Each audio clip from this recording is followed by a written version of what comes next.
Indonesia floods. Death toll surpasses 500 amidst widespread devastation. The death toll from severe flooding across Indonesia has risen beyond 500 as rescue efforts continue to struggle against impassable conditions and widespread destruction. The disaster, triggered by an unusually strong cyclone over the Malacca Strait, has left over 1.4 million people affected across 3 provinces: Aceh, North Sumatra, and West Sumatra. Hundreds remain missing, and thousands more are injured, facing critical shortages of food, water, and communication access. Scale of the crisis: the floods are not isolated. Torrential rains and storms have swept through much of Asia in recent days, with Thailand, Malaysia, and Sri Lanka also reporting fatalities.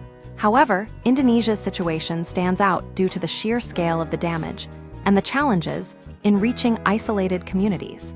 Residents describe scenes of devastation akin to a tsunami, with roads washed away, bridges collapsed, and entire villages submerged under thick layers of mud and debris.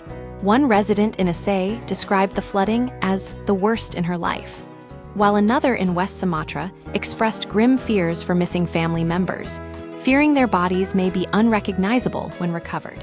The lack of access is critical.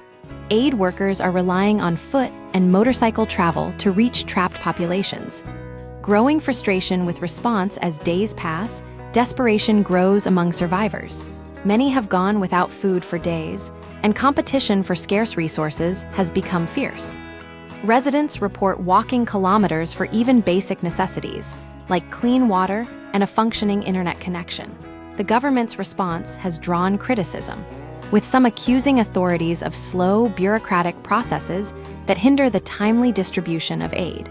President Prabowo Subianto acknowledged the difficulties in reaching affected areas, but assured the public that everything is being done to overcome the challenges.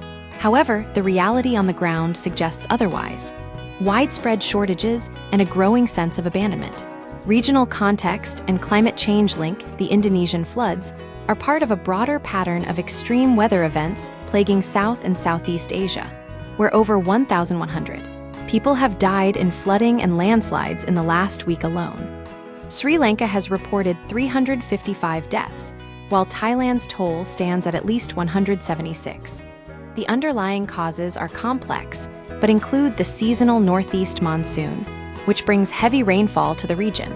This year, the monsoon has been intensified by 2 rare cyclones, Ditwa and Senyar, that lingered over affected areas, dumping over half a meter of rain in some locations.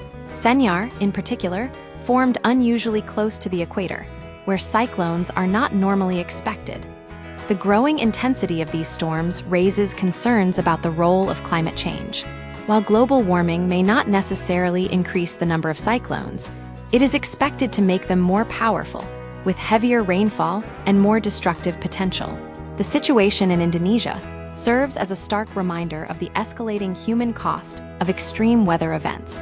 Until systemic improvements in disaster preparedness and response are implemented, vulnerable communities will continue to bear the brunt of climate change's growing impact.